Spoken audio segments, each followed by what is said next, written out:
엄마! 지금 당장 그 집에서 나가요. 거기서요. 새벽 2시 베트남에서 걸려온 아들의 다급한 전화에 저는 잠에서 벌떡 깨어났습니다. 3개월간 며느리가 매일 아침 건네던 허브티, 그 안에 뭐가 들어 있었는지 아들이 알아낸 겁니다. 그 순간 방문 밖에서 며느리와 낯선 남자의 발자국 소리가 들려왔어요.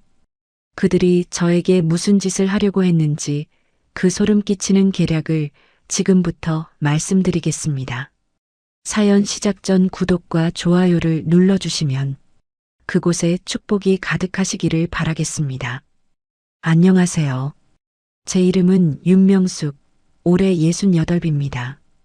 대학병원에서 30년간 수간호사로 일하다 5년 전에 정년퇴직했어요. 남편 박종수와는 25에 결혼해서 43해를 함께 살았는데 2년 전 폐암으로 먼저 세상을 떠났습니다.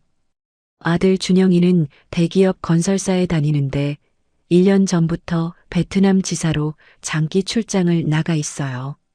서울 외곽에 있는 이 4층 상가주택은 30년 전 남편과 제가 빚더미 속에서 악착같이 일해서 마련한 재산의 전부입니다. 1층에는 철물점, 2층에는 부동산, 3층에는 학원이 들어와 있고 저는 맨 꼭대기 4층에서 살고 있어요. 남편이 떠난 뒤로 이 넓은 집이 너무 적막했습니다. 혼자 밥 먹고, 혼자 텔레비전 보고, 혼자 잠드는 날들이 끝없이 이어졌어요. 그러던 중 3개월 전 며느리 혜진이가 어머니 혼자 계시면 안 돼요라며 이 집으로 들어왔습니다. 처음엔 정말 고마웠어요. 아침마다 따뜻한 밥상을 차려주고 저녁이면 함께 산책도 다니고 주말에는 시장도 같이 보러 다녔으니까요. 이렇게 살뜰한 며느리가 또 있을까 싶었습니다.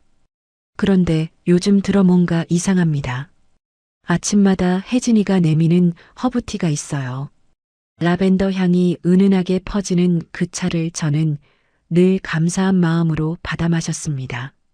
그런데 언제부턴가 그 차를 마시고 나면 온몸에 힘이 빠지고 눈꺼풀이 천근만근 무거워지더니 정신이 아득해지는 느낌이 들기 시작했어요.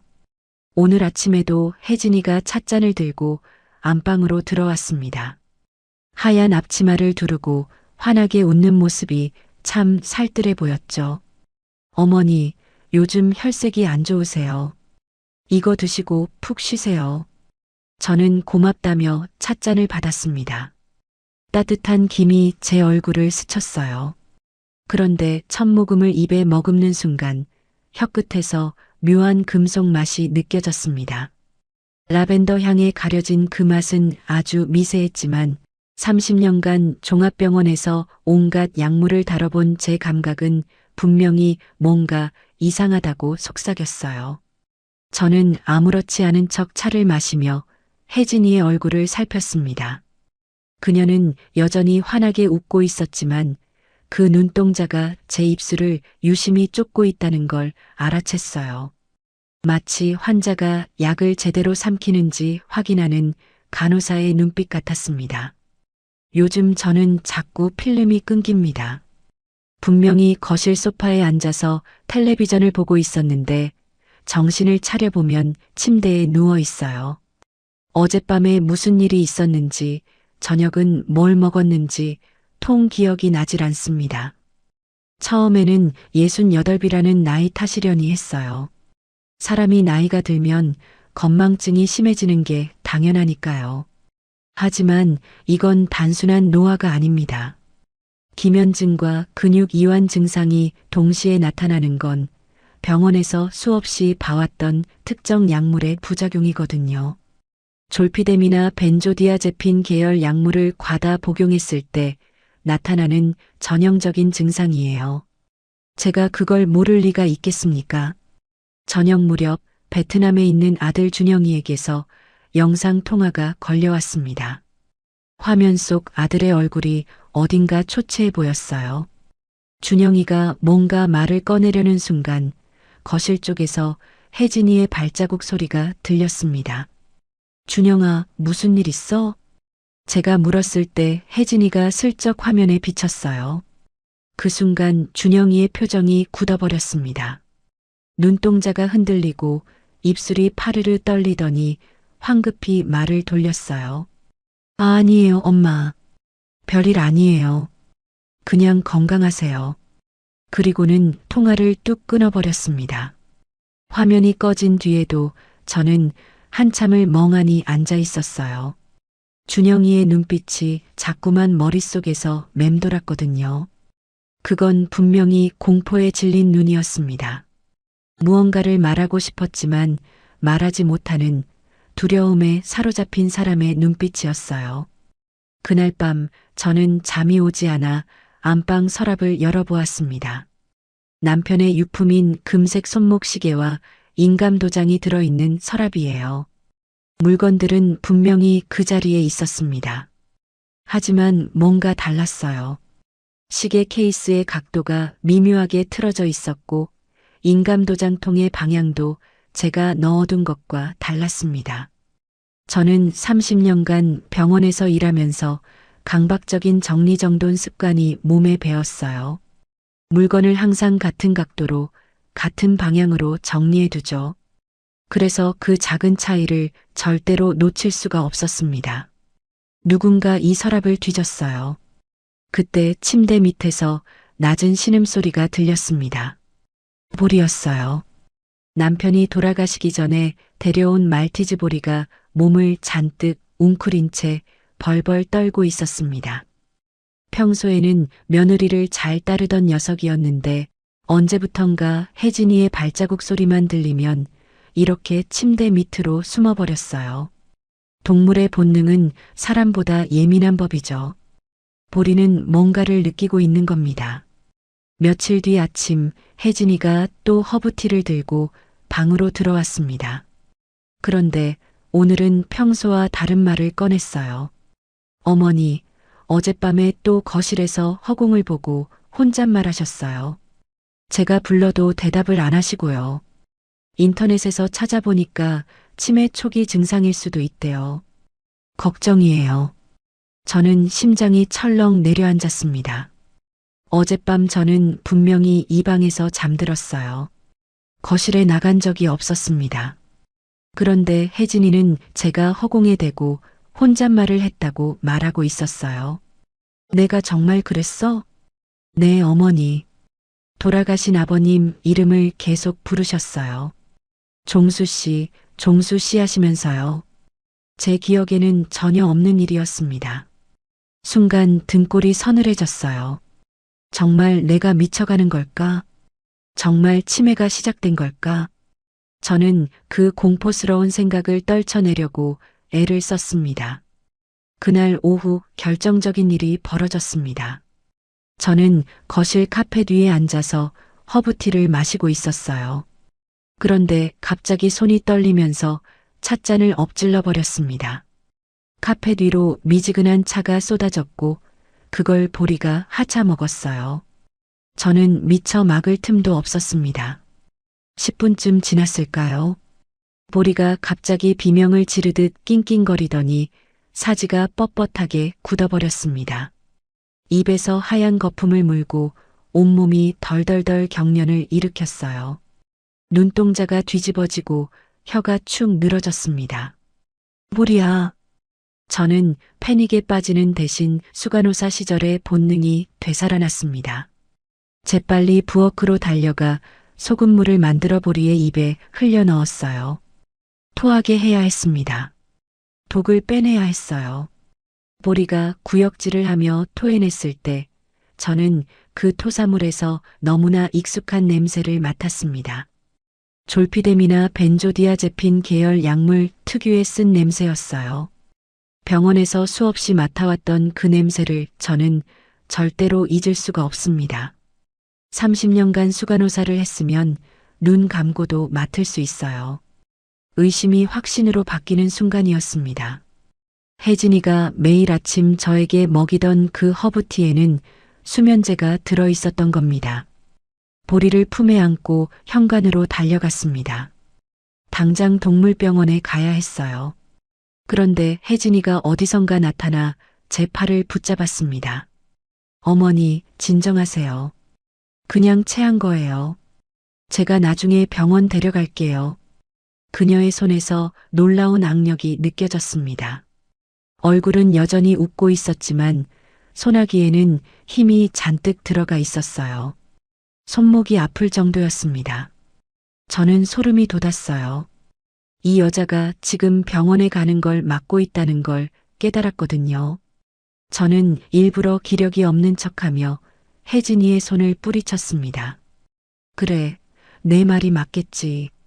내가 너무 놀랐나 보다. 그날 밤 저는 연극을 했습니다. 혜진이가 보는 앞에서 허브티를 마시는 척했어요. 하지만 실제로는 한 모금도 삼키지 않고 볼에 머금었다가 방에 들어와 베란다의 고무나무 화분에 몰래 뱉어냈습니다. 이틀이 지났습니다. 그 질긴 생명력으로 유명한 고무나무의 잎이 검게 타들어가며 말라 죽었어요. 저는 화분 앞에 서서 한참 동안 그 모습을 바라보았습니다. 온몸에 소름이 돋았어요. 내 몸속에 이 독이 쌓이고 있었구나. 3개월 동안 매일 아침 이걸 마셨구나. 등에서 식은땀이 줄줄 흘렀습니다. 그날 밤 저는 잠든 척하고 누워 있었습니다. 자정이 넘었을 무렵 방문 너머로 혜진이의 목소리가 들려왔어요. 누군가와 전화 통화를 하는 것 같았습니다. 응, 오빠. 약 용량 늘렸어. 저는 숨을 멈췄습니다. 심장이 벌렁벌렁 뛰기 시작했어요. 뇌세포가 거의 다 녹았을 거야. 조금만 더 있으면 돼. 심장이 멎는 줄 알았습니다. 온몸에 피가 얼어붙는 것 같았어요. 저 여자가 지금 무슨 말을 하고 있는 거지? 뇌세포를 녹인다고요. 그 말은 저를 죽이겠다는 게 아니라 식물인간으로 만들겠다는 뜻이었습니다. 저는 이불을 꽉 움켜쥐었습니다. 손이 부들부들 떨렸지만 소리를 낼 수는 없었어요. 방문 하나를 사이에 두고 악마가 웃고 있었습니다. 그날부터 저는 속옷 서랍 가장 깊은 곳에 작은 수첩을 숨겼습니다. 매일 밤 혜진이가 잠든 후에 손전등을 켜고 기록했어요. 날짜, 그날의 신체 증상, 혜진이의 수상한 행동들. 기억을 잃기 전에 모든 것을 남겨두어야 했습니다. 이것만이 내가 미치지 않았다는 증거니까요. 이 집은 더 이상 제 안식처가 아니었습니다. 보이지 않는 감옥이었어요. 그리고 저는 도살장에 끌려온 짐승이었습니다.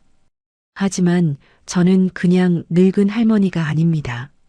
30년간 생과 사의 경계에서 일했던 수간호사였어요. 수술실에서 피를 보고도 손 하나 떨리지 않던 사람입니다. 응급실에서 환자가 심정지를 일으켜도 침착하게 대처했던 사람이에요. 수첩의 마지막 장에 저는 이렇게 적었습니다. 서혜진, 반드시 널 끌어내리겠다. 창밖으로 차가운 달빛이 쏟아졌습니다. 저는 그 빛 아래서 천천히 눈을 감았어요. 전쟁은 이미 시작되었습니다. 그로부터 며칠 뒤 집안 분위기가 완전히 달라졌습니다. 어느 날 아침 저는 장을 보러 마트에 다녀오려고 현관문 앞에 섰어요. 외출복으로 갈아입고 장바구니까지 챙겼는데 도어락 버튼을 아무리 눌러도 문이 열리지 않았습니다. 비밀번호를 다시 한번 천천히 눌러봤지만 삐삐삐 하는 오류음만 울렸어요. 배터리가 나갔나 싶어서 수동 열쇠를 찾았는데 열쇠 구멍 자체가 없어져 있었습니다. 어머니, 그거 제가 바꿨어요. 뒤에서 혜진이의 목소리가 들렸습니다. 돌아보니 그녀가 팔짱을 끼고 복도에 서 있었어요. 입꼬리는 올라가 있었지만 눈은 전혀 웃고 있지 않았습니다. 요즘 어머니가 자꾸 밤에 나가시잖아요. 치매 환자분들이 밤에 배회하시다가 사고 나는 경우가 많대요. 차에 치이거나 물에 빠지거나. 그래서 최신 스마트 도어락으로 바꿨어요. 밖에서 앱으로만 열 수 있는 거예요. 어머니 안전을 위해서요. 저는 할 말을 잃었습니다. 밤에 나간 적이 없어요. 그건 혜진이가 지어낸 말이었습니다. 하지만 항의할 수가 없었어요. 항의하면 제가 치매에 걸려서 기억을 못하는 거라고 몰아붙일 게 뻔했으니까요. 저는 장바구니를 내려놓고 방으로 돌아왔습니다. 가슴이 답답해서 숨을 제대로 쉴 수가 없었어요. 그날 저녁 저는 거실 천장을 올려다보다가 온몸에 소름이 돋았습니다. 작고 동그란 카메라가 천장 구석에 붙어 있었어요. 검은색 렌즈가 거실 전체를 내려다보고 있었습니다. 거실뿐만이 아니었어요. 부엌에도 복도에도 심지어 제 방문 바로 앞 천장에도 빨간 불빛이 깜빡이는 카메라가 설치되어 있었습니다. 언제 저것들을 달았는지 저는 전혀 몰랐어요. 효도 카메라예요, 어머니. 어머니 혼자 계실 때 쓰러지시면 어떡해요. 제가 밖에서도 확인할 수 있게요. 혜진이는 웃으면서 말했지만 저는 그 빨간 불빛이 저를 감시하는 눈처럼 느껴졌습니다. 24시간 저를 지켜보는 붉은 눈이었어요. 화장실에 가는 것 말고는 저의 모든 행동이 저 렌즈에 담기고 있었습니다. 핸드폰도 사라졌습니다. 평소에 충전해 두던 거실 협탁 위에 없었어요. 서랍 여기저기를 뒤져봤지만 어디에도 없었습니다. 어머니 폰이요? 어머니가 자꾸 잃어버리셔서 제가 보관하고 있어요. 필요하시면 말씀하세요. 하지만 제가 아무리 달라고 해도 혜진이는 이런저런 핑계를 대며 돌려주지 않았습니다. 배터리가 나갔다느니 술이 맡겼다느니 그런 말들이었어요. 외부와의 연락이 완전히 차단된 겁니다. 저는 이 넓은 집에 갇힌 죄수가 되어버렸어요. 남편과 함께 피땀 흘려 마련한 내 집에서 저는 감금당한 죄수가 된 겁니다. 매일 밤 혜진이는 잠자리에 들기 전에 약을 가져왔습니다. 하얀 알약 2개와 물 1컵이었어요. 어머니, 이거 드셔야 푹 주무시죠. 수면제예요. 의사 선생님이 처방해 주신 거예요. 저는 약을 받아서 입에 넣는 척했습니다. 그리고 혜진이가 돌아서는 순간 혀 밑에 숨겼다가 화장실에 가서 변기에 뱉어버렸어요. 물을 내리는 소리에 심장이 터질 것 같았습니다. 들키면 어떡하지? 카메라가 화장실 안까지 찍고 있으면 어떡하지? 손이 덜덜 떨렸어요. 그렇게 며칠을 버텼습니다. 신기하게도 머리가 조금씩 맑아지는 게 느껴졌어요. 아침에 일어나면 개운했습니다. 필름이 끊기는 일도 줄어들었어요. 역시 그 약 때문이었던 겁니다. 혜진이가 매일 밤 저에게 먹이던 그 약이 저를 멍청하게 만들고 있었던 거예요. 그날 밤이었습니다. 제 인생이 완전히 바뀐 밤이었어요. 새벽 2시쯤이었을 거예요. 저는 잠을 설치다가 이상한 소리에 눈을 떴습니다. 웅웅거리는 진동음이었어요. 옷장 깊숙한 곳에서 나는 소리였습니다. 저는 살금살금 침대에서 내려와 옷장 문을 열었어요. 오래된 겨울옷 사이에서 희미한 불빛이 새어나오고 있었습니다. 남편이 생전에 쓰던 구형 태블릿이었어요. 혜진이가 집안을 뒤질 때 미처 발견하지 못한 물건이었습니다. 충전기에 꽂혀 있었는데 화면에 베트남 국제전화번호가 떠 있었어요. 준영이었습니다. 저는 떨리는 손으로 통화 버튼을 눌렀어요. 아들의 목소리가 터져 나왔습니다. 엄마, 엄마 듣고 있어요? 준영이의 목소리는 울먹이고 있었습니다. 대기업 과장으로 일하면서 늘 침착하던 아들이 아니었어요. 목소리가 떨리고 있었습니다. 준영아, 왜 그래? 무슨 일이야? 이 시간에. 엄마, 시간 없어요. 제발 잘 들어요. 준영이가 숨을 몰아쉬며 말을 이었습니다. 혜진이 클라우드 계정이 제 태블릿이랑 연동돼 있었어요. 결혼하고 가족 계정으로 묶어놨거든요. 오늘 새벽에 혜진이가 술 먹고 자동 로그인을 해놨더라고요. 그래서 파일이 전부 다 동기화됐어요. 저는 숨을 죽였습니다. 거기 문서가 있었어요. 엄마한테 놓을 주사에 대한 거요. 그게 치사량이 아니래요. 죽이는 게 아니라 뇌만 망가뜨리는 약이래요. 엄마를 식물인간으로 만들려는 거예요. 머릿속이 하얘졌습니다. 식물인간. 그 단어가 귓가에서 맴돌았어요. 눈앞이 캄캄해지는 것 같았습니다. 내일 오후 2시에 사채업자들이랑 건물 계약을 한대요. 엄마를 식물인간으로 만들어 놓고 대리인 자격으로 건물을 팔아먹으려는 거예요. 엄마가 죽으면 보험 수사가 들어오니까 죽이지 않고 뇌만 망가뜨리는 거래요. 엄마, 지금 당장 그 집에서 나가요. 바로 그때였습니다. 안방 문 밖에서 인기척이 느껴졌어요. 나직한 속삭임 소리가 들렸습니다. 혜진이의 목소리였어요. 지금 자고 있지? 들어가서 처리해. 내일 계약하려면 오늘 밤에 끝내야 해. 남자 목소리가 대답했습니다. 알았어. 주사기 가져왔어. 심장이 멎는 줄 알았습니다. 저는 태블릿을 옷장에 도로 밀어넣고 맨발로 방문을 열었어요. 거실 쪽에서 두 사람의 발자국 소리가 다가오고 있었습니다. 저는 현관으로 뛰었습니다. 도어락 버튼을 미친 듯이 눌렀어요. 하지만 문은 꿈쩍도 하지 않았습니다. 밖에서만 열리는 스마트 도어락이었으니까요. 그 순간 뒤에서 거실불이 켜졌습니다. 어머니, 이 밤에 어디 가세요? 주사 맞으셔야죠. 혜진이가 웃고 있었습니다.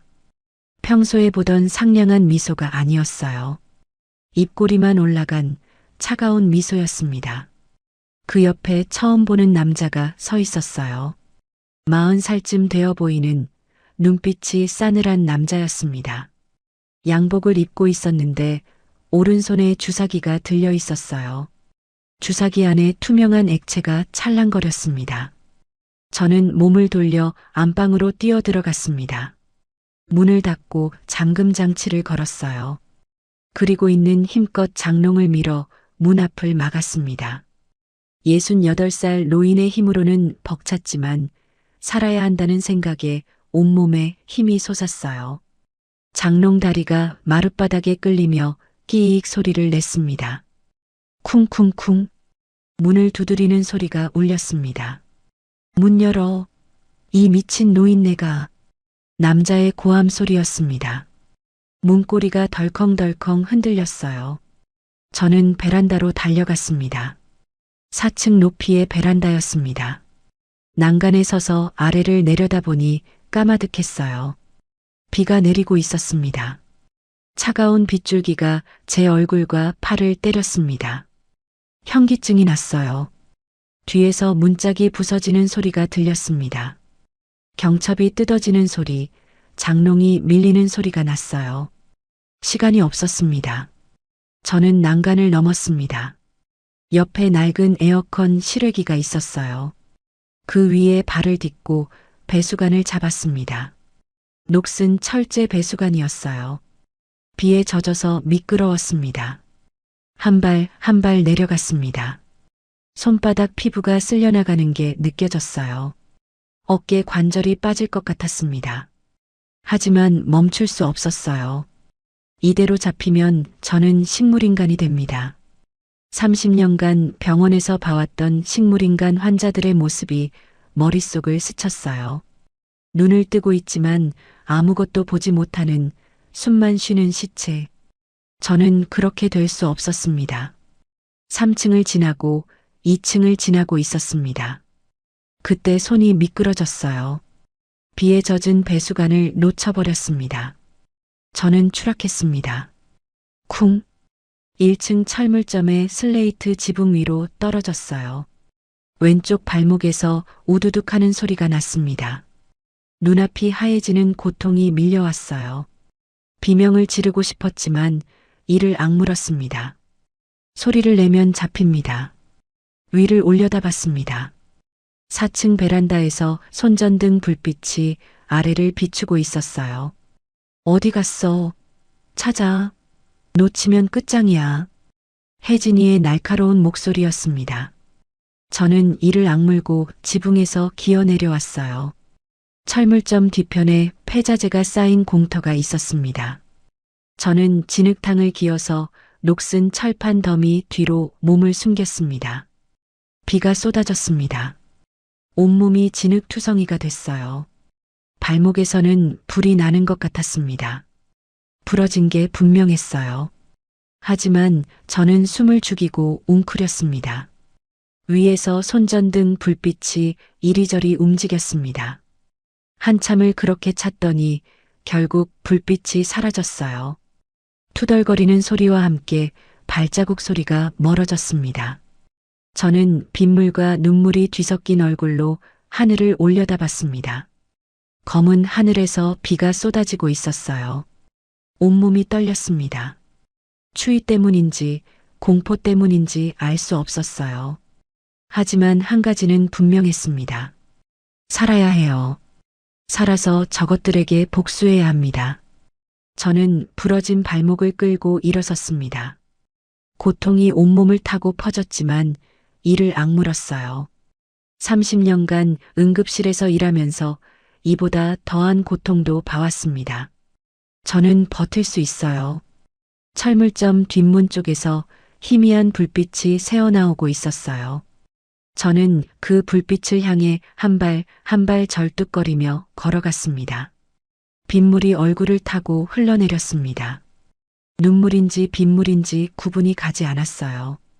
철물점 뒷문에서 새어나오는 불빛을 향해 절뚝거리며 다가갔습니다.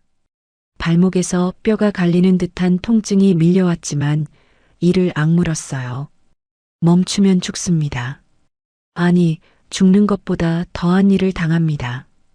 뒷문 앞에 도착했을 때 문이 벌컥 열렸습니다. 손전등 불빛이 제 얼굴을 비췄어요. 눈이 부셔서 고개를 돌렸습니다. 누구요? 이 빗속에 이 밤중에 웬 사람이요? 굵직한 남자 목소리였습니다. 저는 그 목소리의 주인을 알아봤어요. 1층 철물점을 운영하는 장씨 영감이었습니다. 72살의 무뚝뚝한 노인이에요. 세입자로 들어온 지 15년이 넘었는데 평소에 월세 받으러 갈 때 인사를 나누는 것 외에는 말을 섞어본 적이 별로 없었습니다.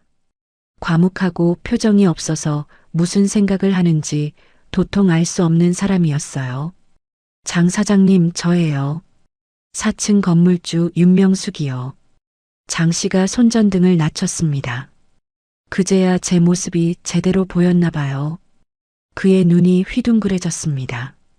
입이 딱 벌어지더니 한참 동안 말을 잇지 못했어요. 아니, 이게 대체 무슨 꼴이요? 왜 이러고 있소, 건물주 양반? 저는 온몸이 진흙투성이의 맨발이었습니다. 얇은 잠옷 차림에 머리카락은 비에 젖어 얼굴에 들러붙어 있었어요. 왼쪽 발목은 퉁퉁 부어올라서 정상 발목의 2배는 되어 보였고 손바닥에서는 피가 빗물에 섞여 흘러내리고 있었습니다. 어떻게 봐도 정상적인 모습이 아니었죠. 길에서 쓰러진 노숙자보다 더 처참한 꼴이었을 거예요. 저는 장 씨의 팔을 붙잡았습니다. 손에 힘이 제대로 들어가지 않았어요. 목소리도 바람 빠진 풍선처럼 가늘게 나왔습니다. 제발 숨겨주세요. 살려주세요.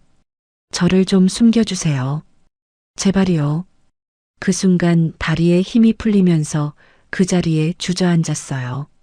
며칠간 제대로 먹지도 자지도 못한 데다가 4층 베란다에서 배수관을 타고 내려오다 추락하고 부러진 발목으로 여기까지 걸어온 겁니다. 68살 노인의 몸이 더 이상 버틸 수가 없었어요.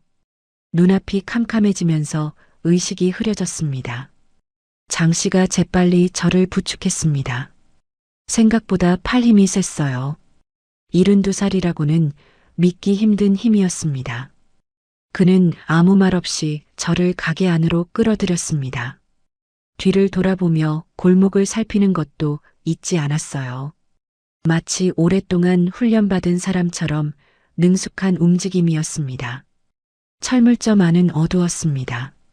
망치, 드라이버, 톱, 못 나사 등 온갖 공구와 철물이 선반에 빼곡히 쌓여 있었어요. 기름 냄새와 쇳내가 코를 찔렀습니다. 장 씨는 저를 가게 안쪽 깊숙한 곳으로 데려갔습니다. 선반 뒤에 낡은 합판으로 가려진 작은 문이 있었어요. 문 앞에는 빈 페인트통이 쌓여 있어서 언뜻 보면 문이 있는지조차 알 수 없었습니다. 저는 15년 동안 이 건물의 주인이었으면서도 저런 문이 있는 줄 전혀 몰랐어요. 장 씨가 페인트통을 치우고 문을 열자 10평 남짓한 작은 방이 나왔습니다. 접이식 간이 침대 하나, 낡은 책상 하나, 소형 냉장고 하나가 전부인 좁은 공간이었어요. 벽에는 20년은 된 것 같은 오래된 달력이 붙어 있었고 구석에는 먼지 쌓인 신문 더미와 책들이 쌓여 있었습니다. 창문도 없고 환기구만 달린 방이라 답답해 보였지만 바깥에서는 절대로 이 방의 존재를 알 수 없는 완벽한 은신처였어요. 여기 누워요. 장 씨가 침대를 가리켰습니다. 저는 침대에 몸을 눕히자마자 저도 모르게 신음이 새어나왔어요. 온몸이 쑤시고 아팠습니다.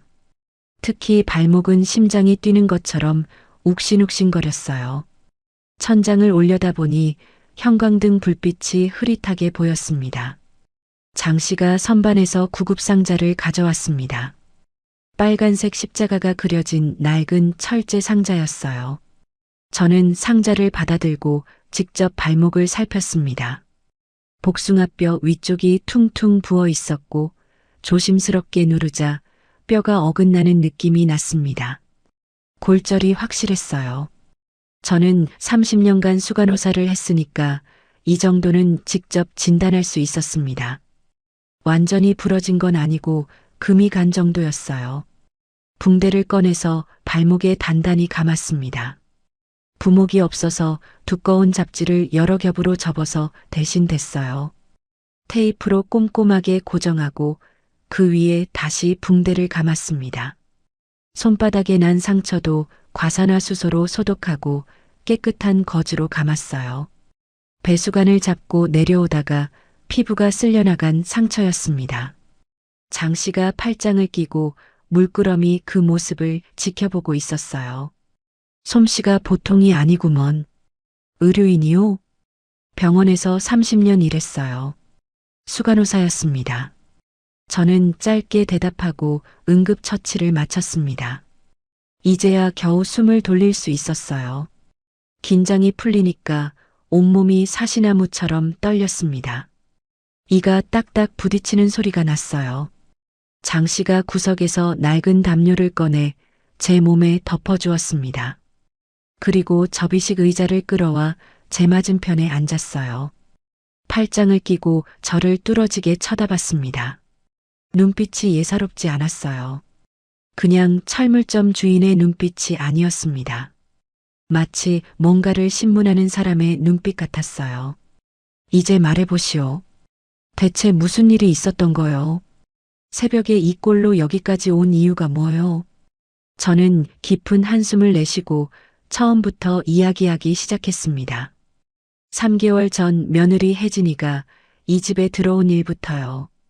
혜진이가 매일 아침 먹이던 허브티, 그 차를 마시면 자꾸 끊기는 기억, 반려견 보리가 차를 하차먹고 경련을 일으킨 일 화분에 뱉어낸 차를 마시고 검게 타서 죽은 고무나무, 밤에 몰래 엿들은 혜진이의 소름 끼치는 통화 내용, 밖에서만 열리는 스마트 도어락과 곳곳에 설치된 감시 카메라, 그리고 오늘 새벽 베트남에 있는 아들에게서 걸려온 전화와 식물인간 계획까지 숨기지 않고 전부 다 털어놓았어요.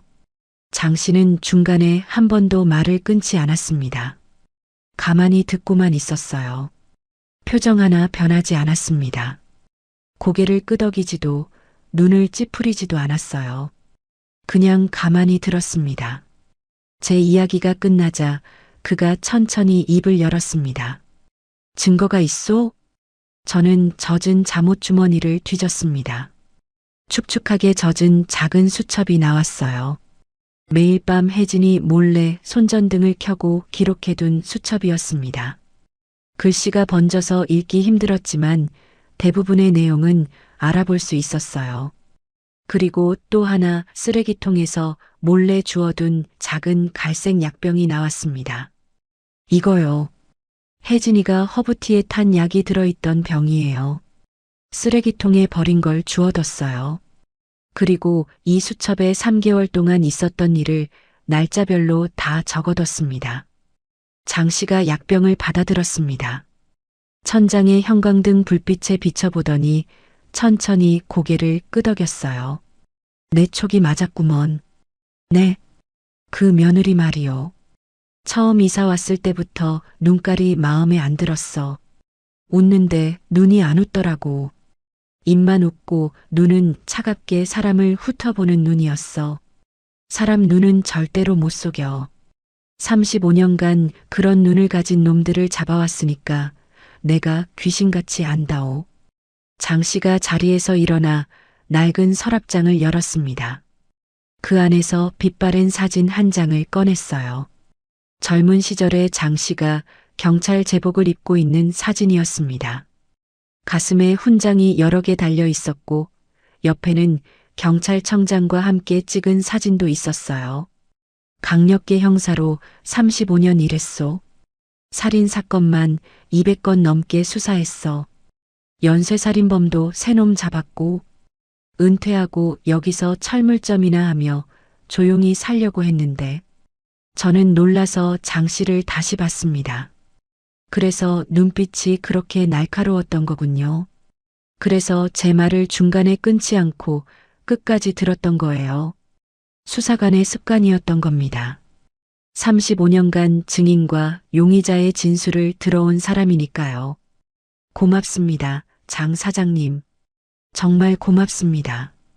저는 눈물이 핑 돌았습니다. 이 지옥 같은 상황에서 처음으로 만난 아군이었어요. 제 말을 믿어주는 사람이 있다는 것만으로도 가슴이 벅찼습니다. 그때 밖에서 사이렌 소리가 들렸습니다. 경찰차였어요. 저는 움찔했습니다.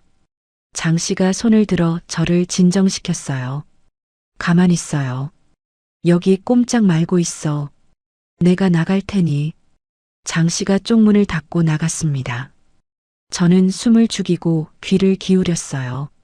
심장이 터질 것 같았습니다. 셔터 너머로 경찰의 목소리가 들렸습니다. 이 근처에서 노인 여성 못 보셨습니까? 치매를 앓고 계신 분인데 새벽에 집을 나가셨다고 합니다. 치매라고요. 저는 이를 악물었습니다. 혜진이가 경찰에 그렇게 신고한 거예요. 장 씨의 목소리가 들렸습니다. 못 봤소. 새벽에 잠만 잤어. 경찰이 몇 마디 더 묻더니 결국 돌아갔습니다. 장 씨가 쪽방으로 돌아왔습니다. 며느리가 직접 나와 있더군. 눈물 콧물 빼면서 연기하고 있어. 옆에 남자도 있던데 친정 오빠라고 소개하더군. 김 실장이었습니다. 저는 주먹을 쥐었어요. 장 씨가 서랍에서 낡은 휴대폰을 꺼냈습니다. 이거 대포폰이요. 이걸로 연락하시오. 저는 떨리는 손으로 전화기를 받아 준영이에게 전화를 걸었어요. 엄마, 살아있는 거예요? 아들의 목소리가 울먹였습니다. 괜찮아. 장 사장님이 숨겨주셨어. 준영아, 내가 찾은 파일들 다 저장해둬. 네, 엄마. 건물 매매 계약서, 사채업자 연락처, 약물 주문 내역까지 다 있어요. 전화를 끊고 나니 창밖이 희뿌옇게 밝아오고 있었습니다. 이제부터 어떻게 할 생각이요? 장 씨가 물었습니다. 증거를 모아서 경찰에 고소할 거예요. 그래야지. 복수는 합법적으로 하는 게 가장 아프게 하는 거요. 도와드리리다. 지옥 같은 밤이 끝나고 있었습니다. 하지만 진짜 싸움은 이제부터였어요. 장 씨의 은신처에서 하루가 지났습니다.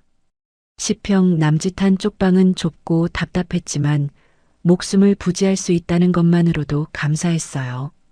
발목의 통증은 여전했지만 진통제를 먹으며 버텼습니다. 밤새 뒤척이다 겨우 잠이 들었는데 꿈에서도 혜진이가 주사기를 들고 쫓아왔어요. 식은땀에 젖어 깨어나기를 몇 번이나 반복했습니다. 그날 저녁 7시쯤이었어요. 장 씨가 젊은 남자를 데리고 쪽방으로 들어왔습니다. 25살쯤 되어 보이는 검은 뿔테 안경을 쓴 마른 청년이었어요. 겨드랑이에 노트북 컴퓨터를 끼고 있었습니다. 내 조카 민호요. 옆 골목에서 컴퓨터 수리점을 하는데 이쪽으로는 좀 아는 녀석이요. 장 씨가 턱짓으로 민호를 가리켰습니다. 이쪽이라는 게 무슨 뜻인지 저는 바로 알아챘어요. 해킹 같은 건 말이에요. 민호가 접이식 탁자 위에 노트북을 펼쳐놓고 빠른 손놀림으로 뭔가를 두드리기 시작했습니다. 저는 무슨 일인지 몰라서 멀뚱히 지켜봤어요. 이모님 댁에 설치된 홈카메라, 기종이 뭔지 혹시 아세요? 글쎄, 혜진이가 효도 카메라라고만 했는데 거실하고 부엌하고 복도에 있었어요. 민호가 고개를 끄덕이더니 화면에 뭔가를 입력했습니다. 검은 화면에 하얀 글씨들이 주르륵 올라갔어요. 무슨 뜻인지는 하나도 모르겠지만 뭔가 대단한 일을 하고 있다는 건 알 수 있었습니다. 10분쯤 지났을까요? 민호가 고개를 들었어요. 접속됐어요. 비밀번호가 초기 설정 그대로더라고요. 1234. 이런 사람들이 의외로 많아요. 노트북 화면에 익숙한 풍경이 떠올랐습니다. 우리 집 거실이었어요. 제가 30년간 살았던 남편과 함께 하나하나 가구를 들여놓고 꾸몄던 그 거실이 작은 화면 속에 담겨 있었습니다. 베이지색 소파, 호두나무 탁자, 남편이 좋아하던 큰 괴종 시계까지 다 보였어요. 저는 숨을 멈추고 화면을 들여다봤습니다. 심장이 쿵쾅쿵쾅 뛰기 시작했어요. 거실 소파에 두 사람이 앉아 있었습니다. 혜진이와 김 실장이었어요. 거실 조명 아래서 둘은 와인 잔을 부딪히며 웃고 있었습니다. 마치 무슨 대단한 일을 해낸 것처럼 축하 파티라도 하는 것처럼 신나게 웃고 있었어요. 테이블 위에는 빈 와인 병이 2개나 놓여 있었습니다. 그 노인네 빗길에 어디 가서 객사했을 거야. 아니면 어디 도랑에 빠져서 쓰러져 있거나. 비도 많이 왔잖아. 김 실장의 목소리였습니다. 낮고 거친 웃음소리가 노트북 스피커를 통해 흘러나왔어요. 제 죽음을 기대하며 즐거워하는 목소리였습니다. 어차피 치매 환자로 신고해놨으니까 살아서 나타나도 아무도 안 믿을 거야. 헛소리하는 미친 노인네 취급받을걸. 우리 계획대로 차근차근 진행하면 돼. 혜진이가 와인을 홀짝이며 말했습니다. 평소에 제 앞에서 보여주던 상냥한 며느리의 얼굴이 아니었어요. 차갑고 계산적인 눈빛이었습니다. 저는 주먹을 꽉 쥐었어요. 손톱이 손바닥에 박히는 것도 모를 만큼 분노가 치밀어 올랐습니다. 화면 속에서 두 사람이 자리에서 일어났습니다. 거실을 가로질러 안방으로 걸어가더니 제 옷장 문을 활짝 열었어요. 그리고 옷장 안쪽 깊숙한 곳에 숨겨둔 작은 금고를 끌어냈습니다.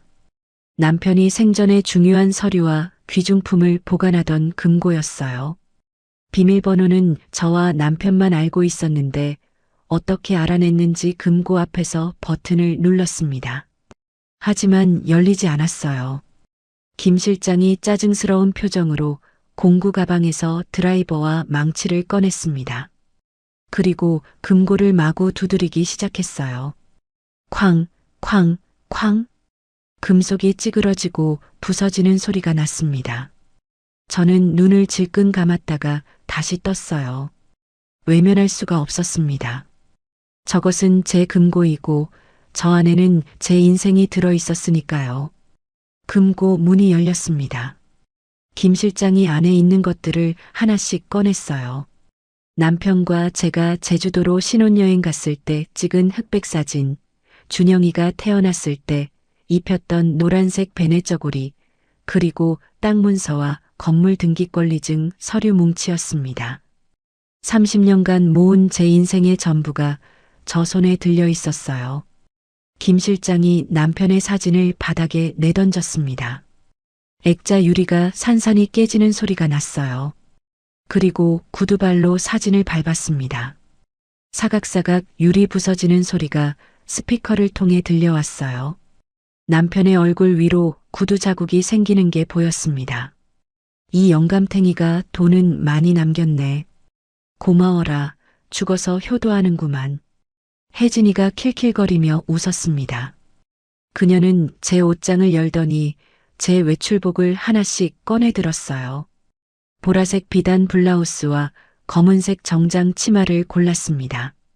제가 명절 때마다 입던 남편이 생전에 백화점에서 직접 골라 사준 옷이었어요.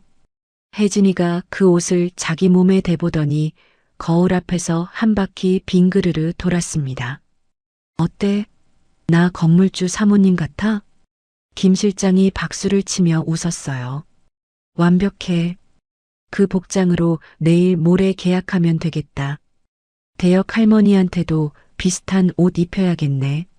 저는 더 이상 참을 수가 없었습니다. 온몸이 부들부들 떨렸어요. 분노 때문인지 슬픔 때문인지 아니면 둘 다인지 알 수 없었습니다. 단순히 돈을 빼앗기는 게 아니었어요. 제 인생 전체를, 남편과의 소중한 추억을, 아들을 키우며 보낸 세월 전부를 저것들이 발로 짓밟고 비웃고 있었습니다.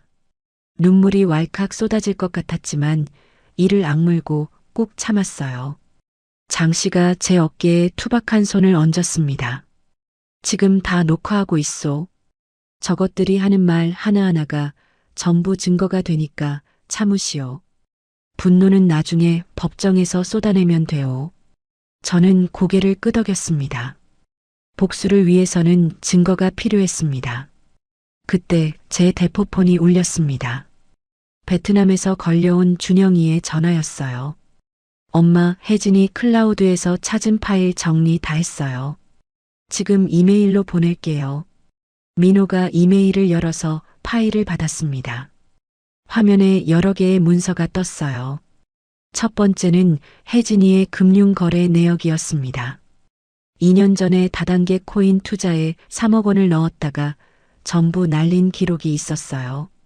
그리고 사채업자에게 2억 원을 빌린 내역도 있었습니다. 이자만 매달 800만 원씩 나가고 있었어요. 혜진이는 이미 파산 직전이었던 겁니다. 두 번째는 혜진이의 전과 기록이었습니다. 사기죄로 2번이나 집행유예를 받았고 명문대 출신이라던 학력도 전부 거짓이었어요. 이 여자 꽃뱀 사기단 출신이요. 5년 전에 우리 팀이 수사했던 조직이야. 장 씨가 화면을 가리키며 말했습니다. 저는 머리가 멍해졌어요. 우리 가족 전체가 속았던 겁니다. 세 번째 파일에는 김 실장의 정보가 있었습니다.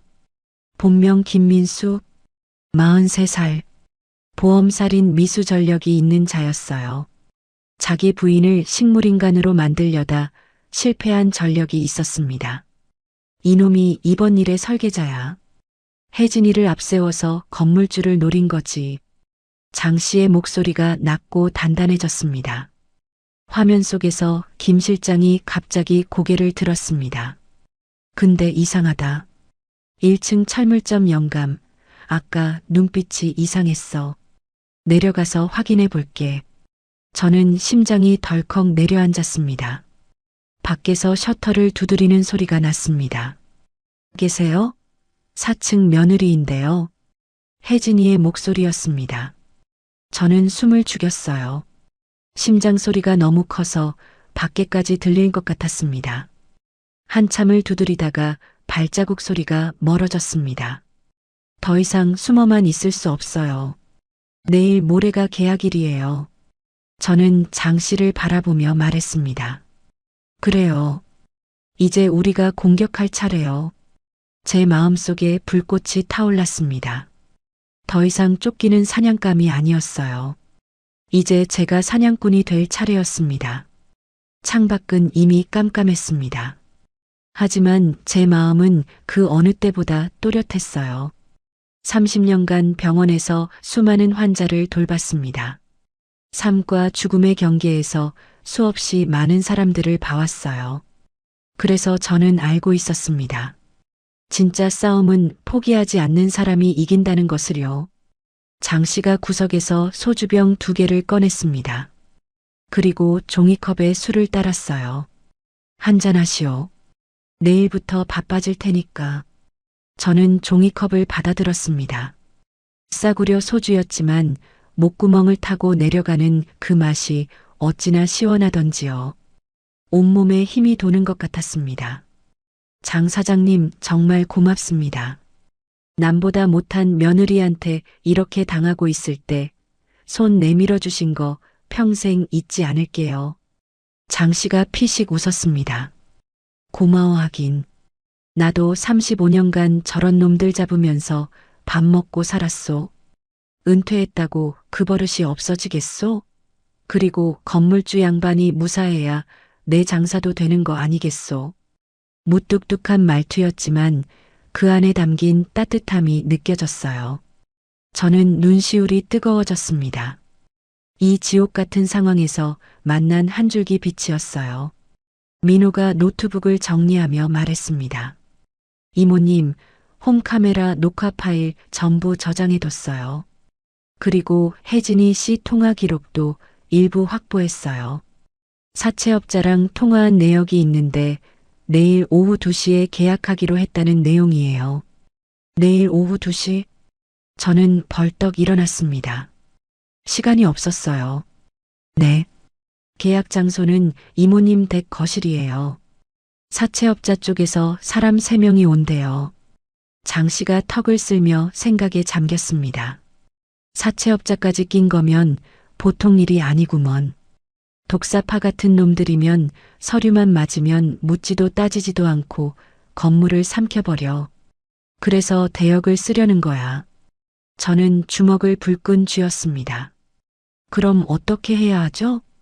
장 씨가 저를 똑바로 바라봤습니다. 내일 그 계약 현장에 직접 들어가는 수밖에 없소. 건물주 본인이 나타나서 저것들 코를 납작하게 해줘야지. 제가요? 이 꼴로요? 저는 진흙이 묻은 제 손을 내려다봤습니다. 부러진 발목에 헝클어진 머리, 며칠째 씻지도 못한 몸이었어요. 하루면 충분하오. 내일 아침에 깨끗이 씻고 단정하게 차려입고 건물주의 위엄을 되찾으시오. 증거는 내가 다 챙겨둘 테니까. 장 씨의 눈빛이 빛났습니다. 35년간 악인들을 잡아온 형사의 눈빛이었어요. 저는 깊이 숨을 들이쉬었습니다. 두려웠어요. 하지만 더 이상 물러설 곳이 없었습니다. 내일 모든 것이 결정됩니다. 디데이 하루 전이었습니다. 아침 일찍 장 씨가 쪽방 문을 열고 들어왔어요. 손에 서류 봉투 하나를 들고 있었습니다. 표정이 심상치 않았어요. 국과수 후배한테서 결과가 왔소. 저는 벌떡 일어났습니다. 며칠 전 장 씨에게 부탁했던 약물 성분 분석 결과였어요. 제가 쓰레기통에서 주워온 약병과 제 머리카락 샘플을 보낸 거였죠. 장 씨가 봉투에서 서류를 꺼내 읽었습니다.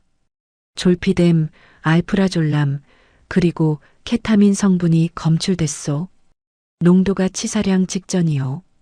이걸 3개월간 매일 먹었으면 뇌가 녹아서 진짜 식물인간이 됐을 거요.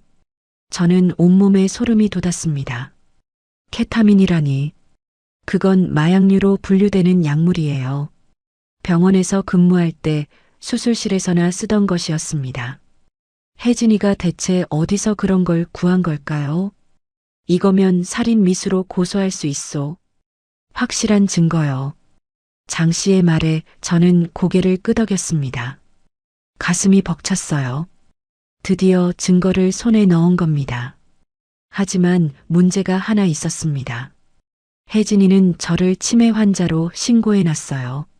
제가 아무리 증거를 들이밀어도 경찰이 치매 환자의 헛소리라고 무시하면 끝이었습니다.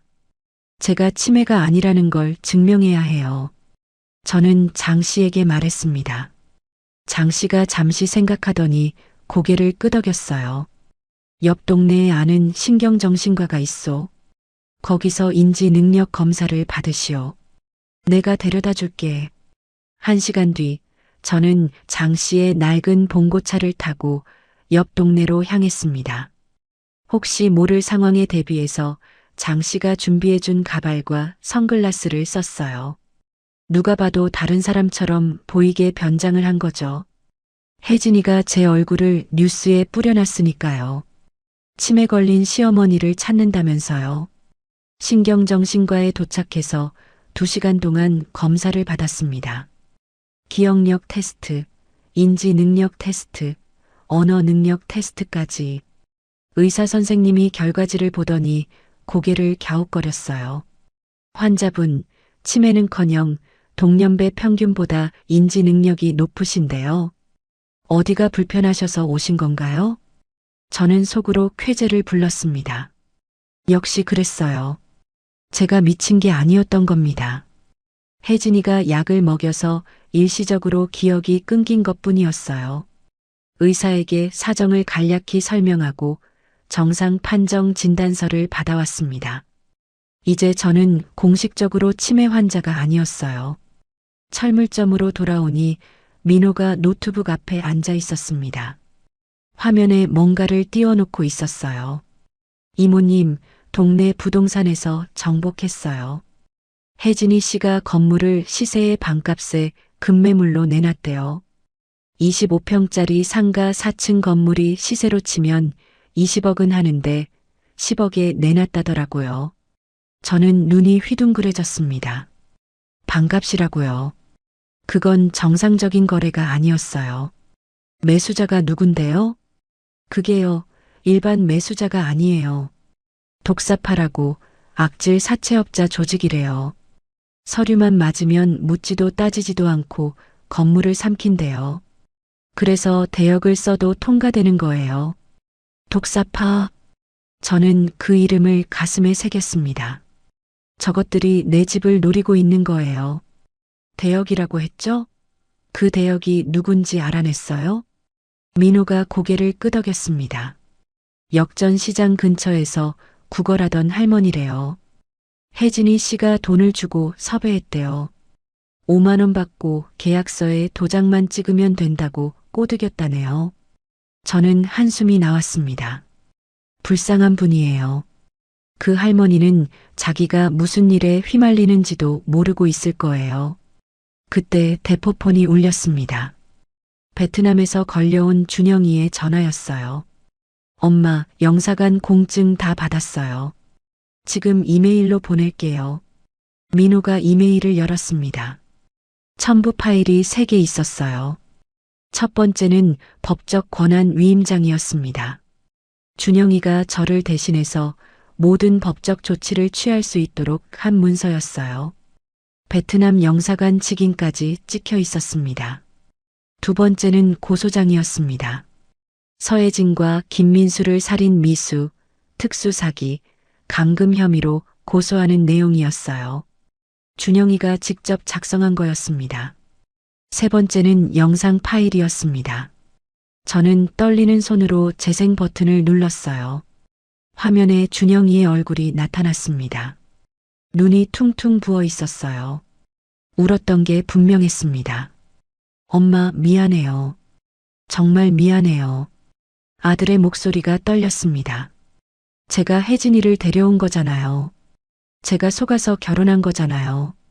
엄마가 이렇게 된 게 다 제 탓이에요. 저는 아들 자격이 없어요. 저는 가슴이 미어졌습니다. 준영아, 내 탓이 아니야. 그래도 엄마, 포기하지 마세요. 제가 여기서 할 수 있는 건 다 했어요. 내일 꼭 이겨주세요. 제발이요. 준영이가 카메라를 향해 고개를 숙였습니다. 어깨가 들썩였어요. 울고 있는 거였습니다. 저도 눈물이 왈칵 쏟아졌습니다. 아들의 울음을 보는 것만큼 가슴 아픈 일은 없었어요. 하지만 동시에 힘이 났습니다. 준영이가 저를 믿고 있었어요. 저는 반드시 이겨야 했습니다. 장 씨가 전화기를 들고 어딘가에 통화를 걸었습니다. 한참을 이야기하더니 전화를 끊고 돌아왔어요. 강력계 후배한테 연락했소. 내일 오후 2시에 계약 현장을 급습하기로 했소. 형사 4명이 대기할 거요. 저는 안도의 한숨을 내쉬었습니다. 경찰이 함께 간다면 훨씬 안전할 거예요. 근데 문제가 하나 있어. 장 씨의 표정이 어두워졌습니다. 그 스마트 도어락 밖에서만 열린다고 했지요? 비밀번호를 모르면 들어갈 수가 없소. 저는 잠시 생각했습니다. 맞아요. 그 문은 밖에서 앱으로만 열 수 있었어요. 안에서도 못 열고 바깥에서도 비밀번호 없이는 못 여는 문이었습니다. 빠르로 부수면 되지 않겠소? 장 씨가 철물점 구석에서 쇠지렛대를 꺼냈습니다. 녹슬었지만 튼튼해 보였어요. 이거면 웬만한 문은 다 열려요. 걱정 마시오. 저는 고개를 끄덕였습니다. 그날 밤 저는 쪽방 구석에 놓인 작은 거울 앞에 섰습니다. 거울 속에 저는 처참했어요. 며칠째 제대로 씻지 못해서 머리는 기름지고 얼굴은 헬쑥했습니다. 눈 밑에는 다크서클이 짙게 내려앉아 있었어요. 장 씨가 시장에서 사다 준 깨끗한 옷으로 갈아입었습니다. 감색 정장에 하얀 블라우스였어요. 헝클어진 머리를 빗으로 단정히 빗어 넘겼습니다. 화장대에 놓인 립스틱을 집어 입술에 발랐어요. 거울 속에 제가 달라 보였습니다. 30년간 수간호사로 일하며 다져진 카리스마가 돌아오는 것 같았어요. 저는 더 이상 쫓기는 노인이 아니었습니다. 내 집을 되찾으러 가는 건물주였어요. 저는 거울 속에 제 눈을 똑바로 바라봤습니다. 서예진, 내일이 내 마지막 날이다. 입술이 움직이며 그 말을 뱉어냈습니다. 목소리가 떨리지 않았어요. 장 씨가 문 앞에서 기다리고 있었습니다. 제 모습을 보더니 고개를 끄덕였어요. 이제 건물주 양반 같구먼. 저는 미소를 지었습니다. 내일이면 모든 게 끝납니다. 3개월간의 지옥이 끝나는 거예요. 증거 서류가 담긴 봉투를 꼭 껴안았습니다. 약물 분석 결과, 정상 판정 진단서, 홈카메라 녹화 영상, 준영이가 보낸 고소장과 위임장. 이것들이 내 무기였어요. 창밖으로 달이 떠오르고 있었습니다. 내일은 분명 해가 뜰 거예요. 저는 그 햇살 아래서 당당히 서 있을 겁니다. 잠들기 전 저는 장 씨와 함께 내일의 작전을 점검했습니다. 테이블 위에 건물 도면을 펼쳐놓고 하나하나 짚어나갔어요. 오후 1시 반에 비상계단으로 올라가요. 경찰은 1시 45분에 정문 앞에서 대기하고요. 장 씨가 도면을 손가락으로 짚었습니다. 2시 정각에 계약이 시작되면 그때 문을 부수고 들어가는 거요. 계약서에 도장 찍기 전에 들어가야 해요. 저는 고개를 끄덕였습니다. 타이밍이 중요했어요. 너무 일찍 들어가면 증거가 부족하고 너무 늦으면 계약이 성립되어 버릴 수 있었습니다. 만약 저것들이 폭력을 쓰면요? 저는 걱정스럽게 물었습니다. 김 실장은 야구 방망이를 들고 다니는 자였으니까요. 장 씨가 주머니에서 뭔가를 꺼냈습니다. 손바닥만 한 검은색 기계였어요. 전기 충격기요. 5만 볼트짜리인데 맞으면 성인 남자도 쓰러져요. 내가 직접 쓸 테니까 걱정 마시오. 저는 안심이 됐습니다. 장 씨는 35년간 강력계 형사였어요. 범인을 잡는 데는 전문가였죠. 그리고 하나 더. 장 씨가 서랍에서 작은 기계를 하나 더 꺼냈습니다.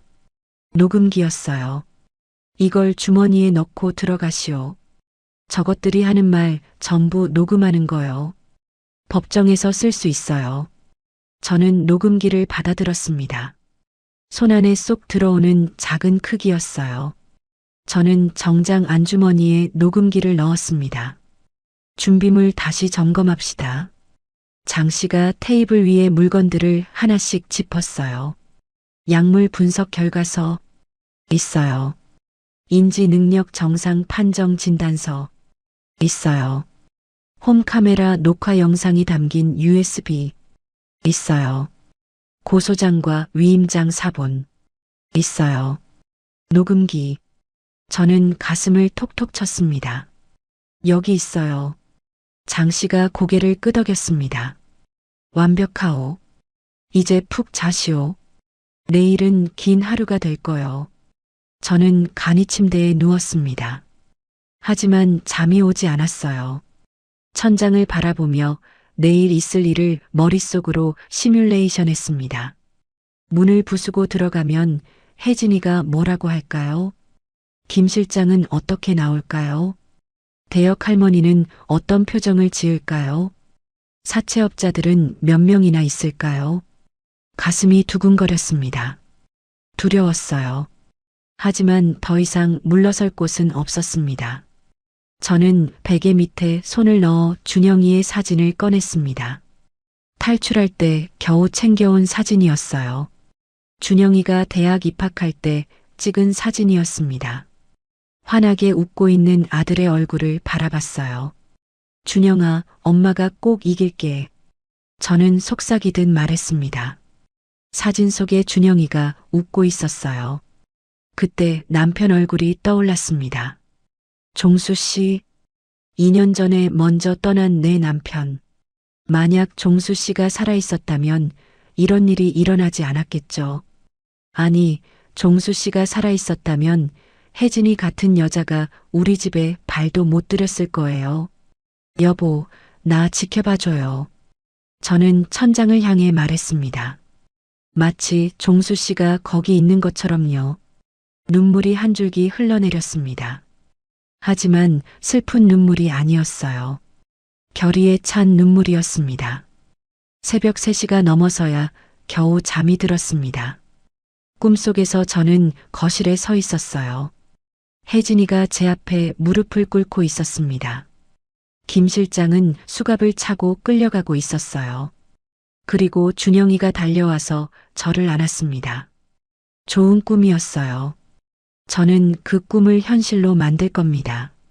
아침이 밝았습니다. 디데이가 시작됐어요. 디데이.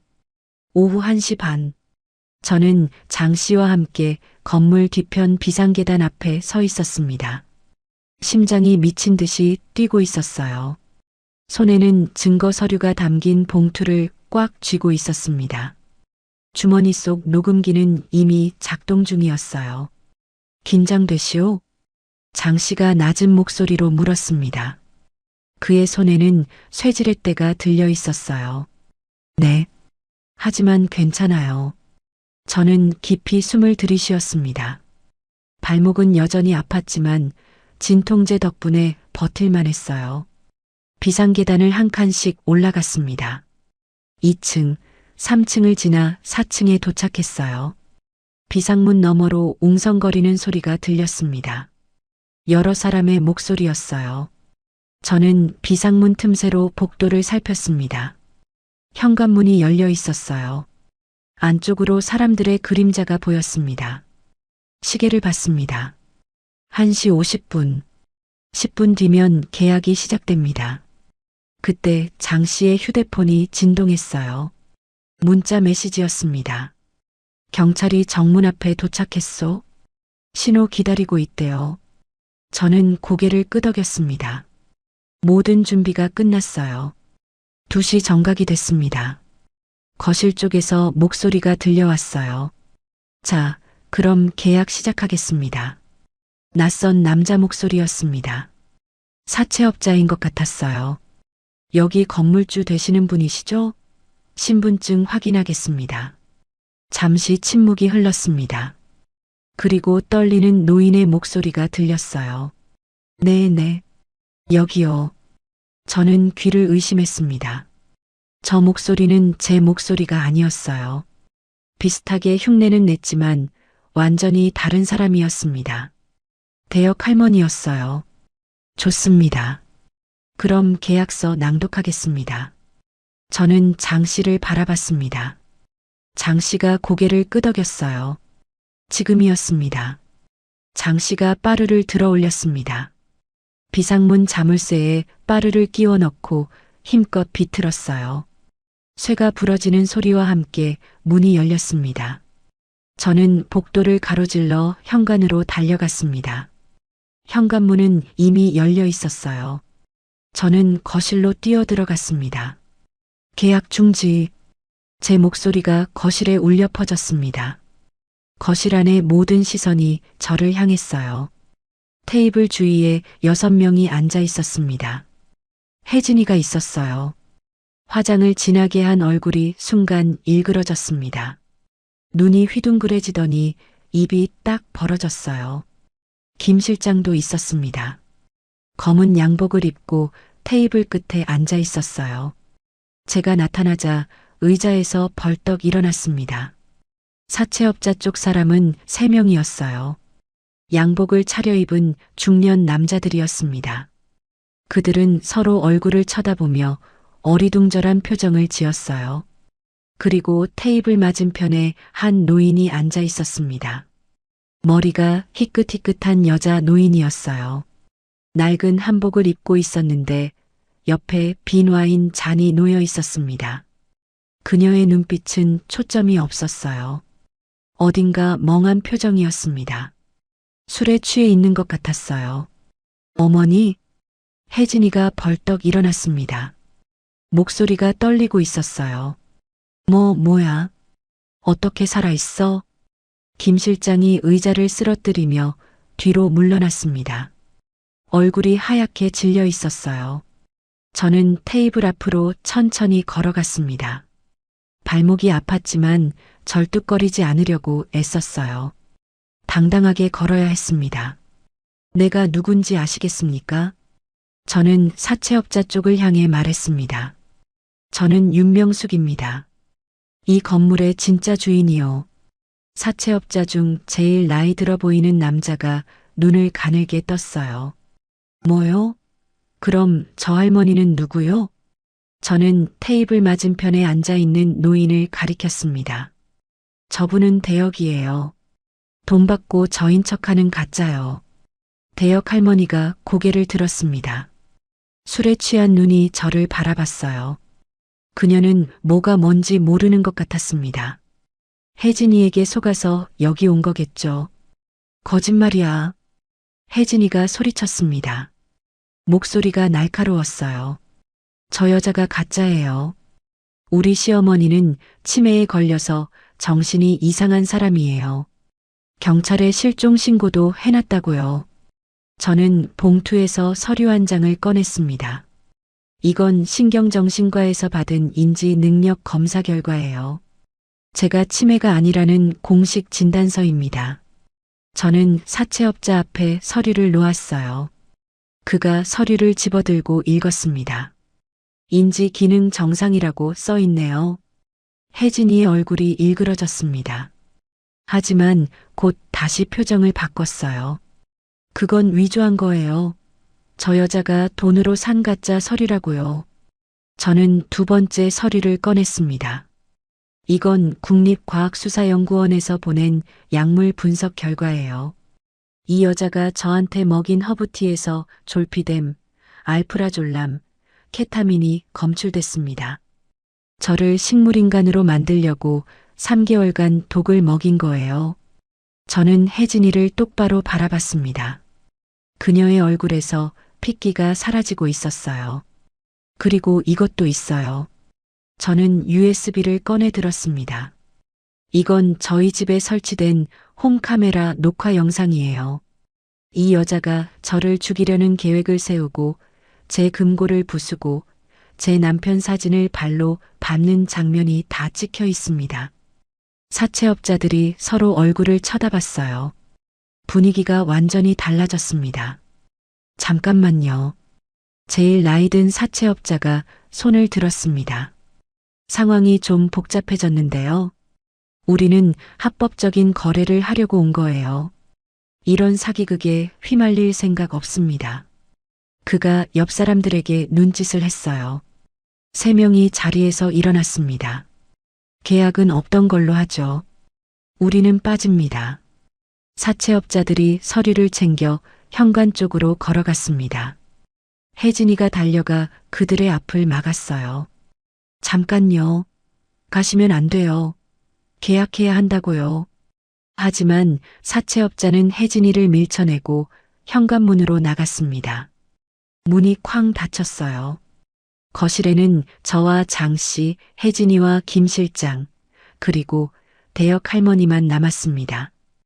혜진이가 천천히 돌아섰습니다. 그녀의 얼굴이 무섭게 일그러져 있었어요. 더 이상 상냥한 며느리의 가면은 없었습니다. 벗겨진 가면 아래에는 분노와 광기가 가득했어요. 당신 때문에 다 망했어. 혜진이가 소리쳤습니다. 목소리가 찢어지듯 날카로웠어요. 김 실장이 재빨리 현관 쪽으로 달려갔습니다. 신발장에서 야구 방망이를 꺼냈어요. 이 노인네 조용히 시키면 아직 기회가 있어. 김 실장이 방망이를 휘두르며 다가왔습니다. 저는 뒤로 물러났어요. 심장이 터질 것 같았습니다. 그때 장 씨가 앞으로 나섰습니다. 주머니에서 전기 충격기를 꺼냈어요. 거기 서라, 이 자식아. 장 씨의 목소리가 낮고 단단했습니다. 35년간 범인을 잡아온 형사의 목소리였어요. 김 실장이 잠시 멈칫했습니다.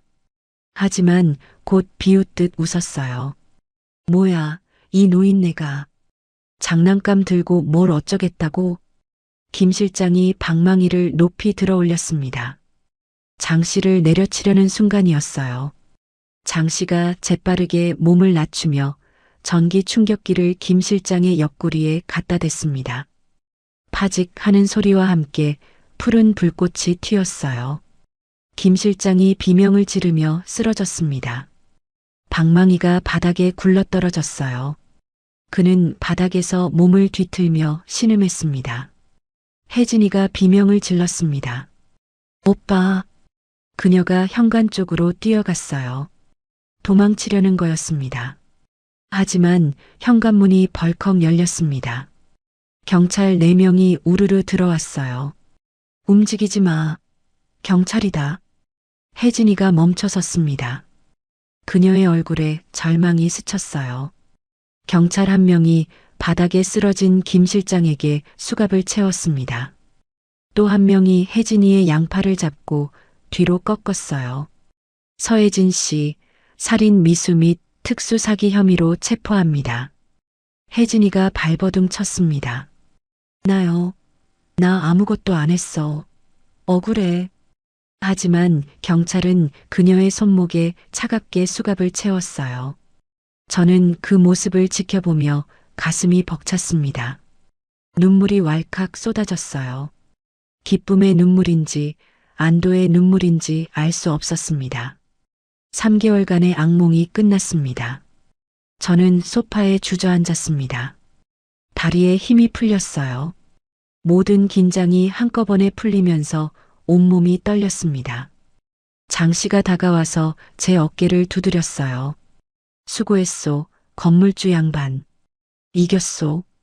저는 고개를 끄덕이려 했지만 눈물이 멈추지 않았어요. 그동안 참았던 모든 감정이 한꺼번에 터져 나왔습니다. 대역 할머니가 멍한 표정으로 앉아 있었어요. 경찰이 그녀에게 다가가 말을 걸었습니다. 할머니, 괜찮으세요? 어디서 오신 거예요? 할머니가 떨리는 목소리로 대답했어요. 나는 그냥 돈 준다고 해서 왔어요. 도장만 찍으면 된다고 했어요. 5만 원 준다고요. 저는 그 할머니를 바라봤습니다. 불쌍했어요. 혜진이에게 이용당한 또 다른 피해자였습니다. 5만 원에 인생을 팔 뻔한 분이었어요. 경찰이 혜진이와 김 실장을 데리고 현관으로 향했습니다. 혜진이가 끌려가면서 저를 돌아봤어요. 그녀의 눈에 원망과 증오가 가득했습니다. 두고 봐요, 시어머니. 절대 용서 안 할 거야. 저는 그녀를 똑바로 바라봤습니다. 나도 용서 안 해. 감옥에서 반성해. 혜진이가 이를 악물었어요. 하지만 더 이상 말을 할 수 없었습니다. 경찰이 그녀를 밀어서 문 밖으로 내보냈거든요. 김 실장도 끌려나갔습니다. 전기 충격기에 맞은 옆구리를 움켜쥐고 비틀거렸어요. 그도 저를 노려봤지만 저는 피하지 않았습니다. 현관문이 닫혔습니다. 사이렌 소리가 멀어져 갔어요. 저는 거실을 둘러봤습니다. 제 집이었어요. 30년간 남편과 함께 살았던 제 집. 3개월 전에는 지옥이었던 이곳이 이제야 다시 제 집으로 돌아온 거예요. 벽에 걸린 가족 사진이 눈에 들어왔습니다. 남편과 저, 어린 준영이가 함께 찍은 사진이었어요. 액자 유리가 깨져 있었습니다. 김 실장이 밟았던 거겠죠. 저는 일어나서 액자를 들어 올렸습니다. 사진은 무사했어요. 저는 사진 속 남편의 얼굴을 손가락으로 쓸었습니다.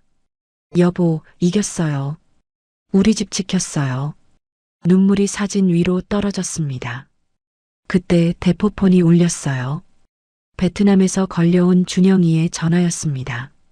엄마, 어떻게 됐어요? 괜찮아요? 아들의 목소리가 울먹이고 있었어요. 준영아, 이겼어.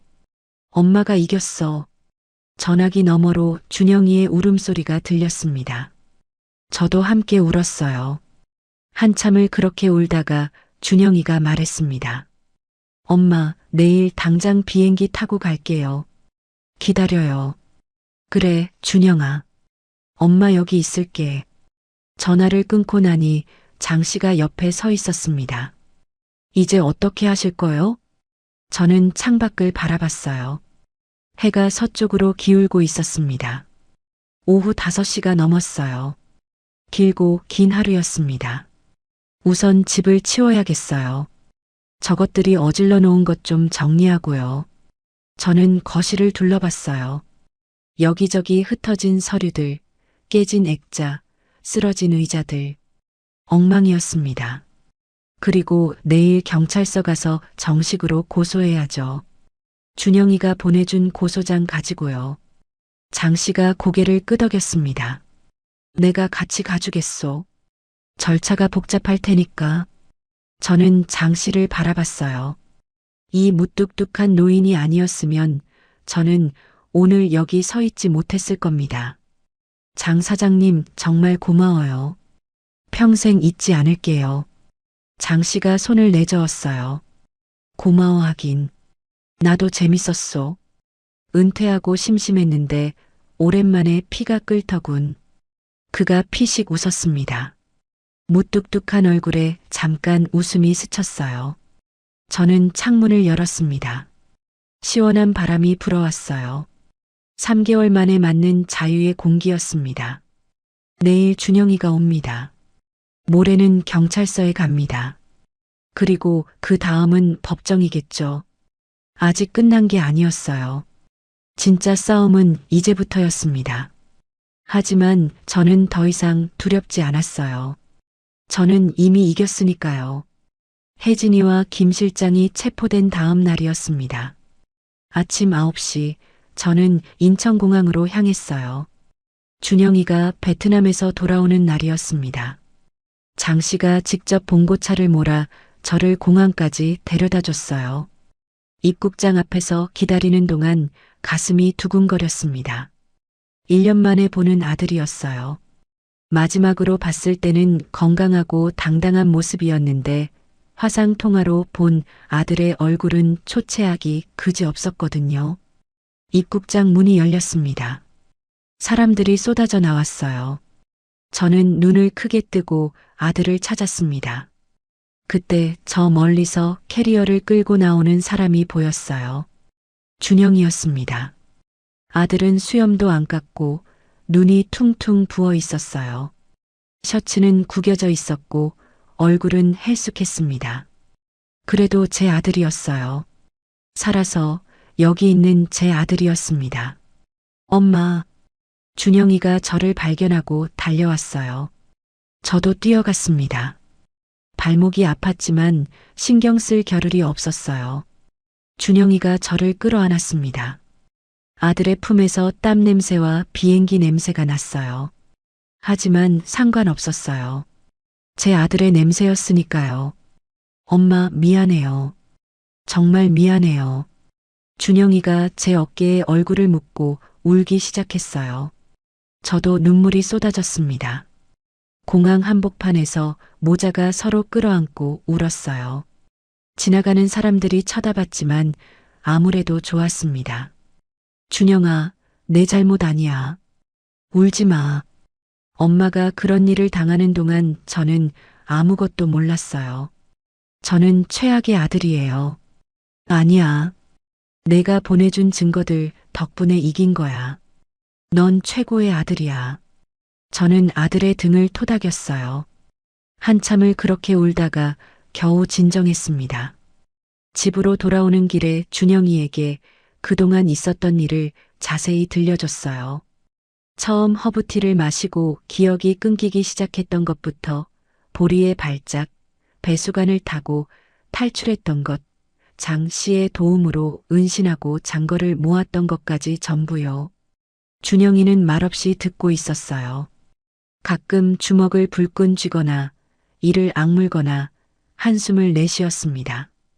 혜진이가 정말 그런 여자였다니. 준영이가 창밖을 바라보며 말했어요. 처음에는 정말 좋은 사람인 줄 알았어요. 저한테 잘해줬거든요. 근데 지금 생각해보면 전부 다 연기였던 거네요. 저는 아들의 손을 잡았습니다. 속은 건 너만이 아니야. 엄마도 아빠도 다 속았어. 저런 사기꾼한테 속는 건 부끄러운 일이 아니야. 준영이가 고개를 끄덕였어요. 하지만 눈빛은 여전히 어두웠습니다. 집에 도착하니 경찰에서 연락이 왔어요. 오후 2시에 경찰서로 와달라는 거였습니다. 혜진이와 김 실장에 대한 추가 조사가 필요하다고 했어요. 오후 2시 저는 준영이, 장 씨와 함께 경찰서에 갔습니다. 강력계 사무실에서 김 팀장이라는 형사가 우리를 맞았어요. 장 씨의 옛 후배였습니다. 선배님 덕분에 큰 건 잡았습니다. 김 팀장이 장 씨에게 고개를 숙였어요. 혜진이 씨하고 김민수 씨 둘 다 완전히 불었어요. 그런데 조사하다 보니까 생각보다 큰 사건이더라고요. 김 팀장이 서류 뭉치를 테이블 위에 올려놓았습니다. 이 둘이 어머님한테만 이런 짓을 한 게 아니에요. 지난 5년간 비슷한 수법으로 노인 5분을 더 당하게 했어요. 저는 눈이 휘둥그레졌어요. 5분이요? 네. 그중 2분은 실제로 식물인간이 됐고요. 1분은 돌아가셨어요. 건물이나 땅을 가진 독거노인들을 노렸더라고요. 저는 가슴이 철렁했습니다. 그 사람들도 저처럼 당한 거예요. 아니, 저보다 더 심하게 당한 거였습니다. 제가 운이 좋았던 거네요. 네. 어머님은 빨리 눈치채셔서 빠져나오셨지만 다른 분들은 그렇지 못했어요. 김 팀장이 무거운 표정으로 말했어요. 이번 사건 덕분에 미제 사건 3건이 해결될 것 같습니다. 어머님이 잡아주신 거예요. 저는 복잡한 심정이었어요. 기쁘기도 하고 슬프기도 했습니다. 저는 살아남았지만 다른 분들은 그러지 못했으니까요. 그리고 하나 더요. 김 팀장이 다른 서류를 꺼냈어요. 김민수 씨 조사하다가 알게 된 건데요. 이 사람 혜진이 씨한테도 사기를 쳤어요. 네. 혜진이 씨한테 건물 팔아서 빚 갚고 둘이 해외로 도망가자고 했대요. 근데 실제로는 혼자 돈 들고 튀려고 했던 거예요. 혜진이 씨도 속은 거죠. 저는 잠시 말을 잃었습니다. 혜진이도 결국 피해자였던 거예요. 물론 그렇다고 해서 저한테 한 짓이 용서되는 건 아니지만요. 경찰서에서 나오니 해가 기울고 있었어요. 오후 5시가 넘었습니다. 엄마, 배고프지 않아요? 준영이가 물었어요. 응, 좀 그러네. 저녁 사드릴게요. 뭐 먹고 싶어요? 저는 잠시 생각했어요. 설렁탕이 먹고 싶다. 남편이 살아있을 때 자주 가던 설렁탕 집이 생각났거든요. 우리 셋이서 자주 갔던 곳이에요. 준영이가 고개를 끄덕였어요. 그 집 아직 있어요. 제가 데려다 드릴게요. 장 씨가 손을 내저었어요. 나는 빠지겠소. 모자끼리 오랜만에 밥 먹으시오. 아니에요. 장 사장님도 같이 가셔야죠. 저는 장 씨의 팔을 붙잡았어요.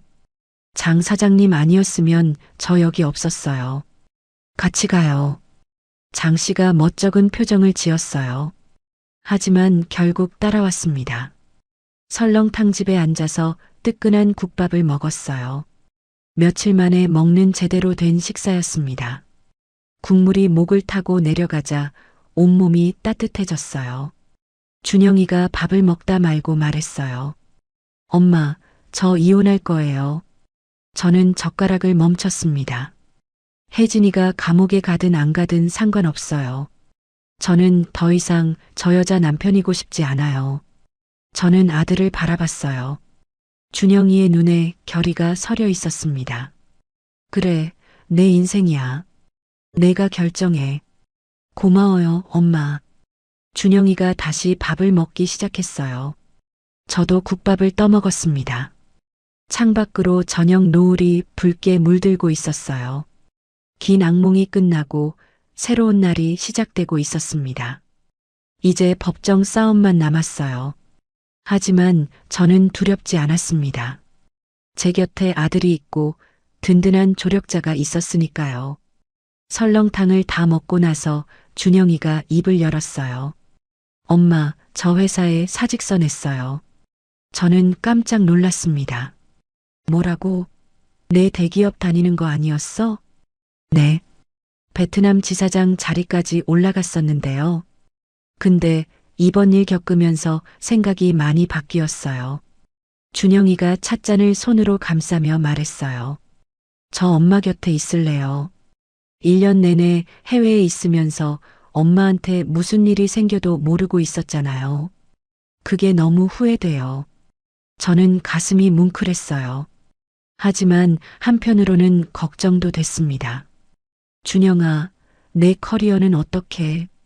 그렇게 열심히 일해서 지사장까지 됐는데 커리어보다 엄마가 더 중요해요.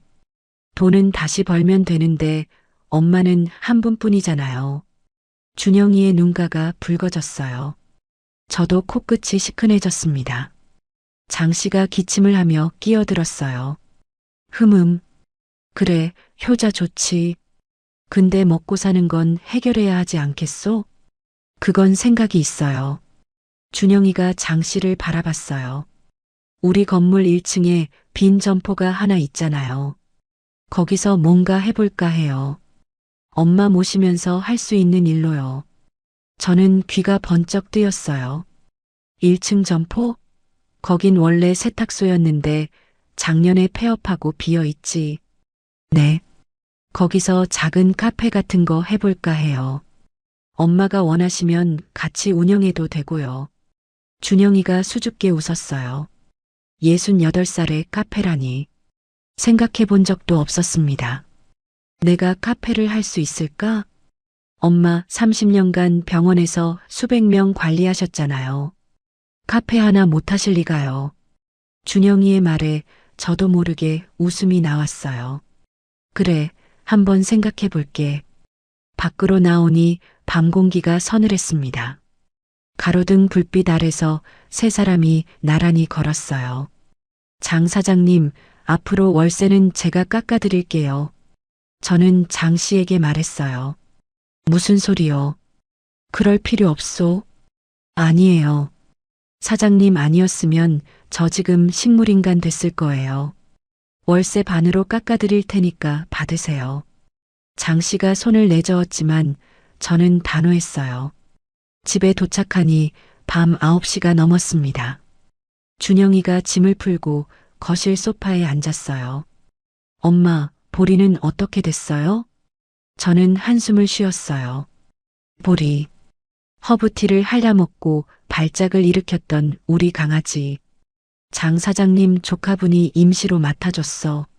내일 데려올 거야. 다행이다. 보리 보고 싶었어요. 준영이가 안도의 한숨을 쉬었어요. 저는 창가에 서서 밖을 내다봤습니다. 밤하늘에 별이 반짝이고 있었어요. 3개월 전만 해도 이 집은 지옥이었습니다. 매일 아침 독이 든 차를 마시고 기억을 잃어가고 감옥처럼 갇혀 있었어요. 하지만 지금은 다릅니다. 아들이 곁에 있고 집은 다시 제 것이 됐어요. 내일 또 경찰서에 가야 합니다. 그 다음 주에는 검찰 조사가 있을 거예요. 그리고 몇 달 뒤에는 재판이 시작되겠죠. 하지만 저는 준비가 됐습니다.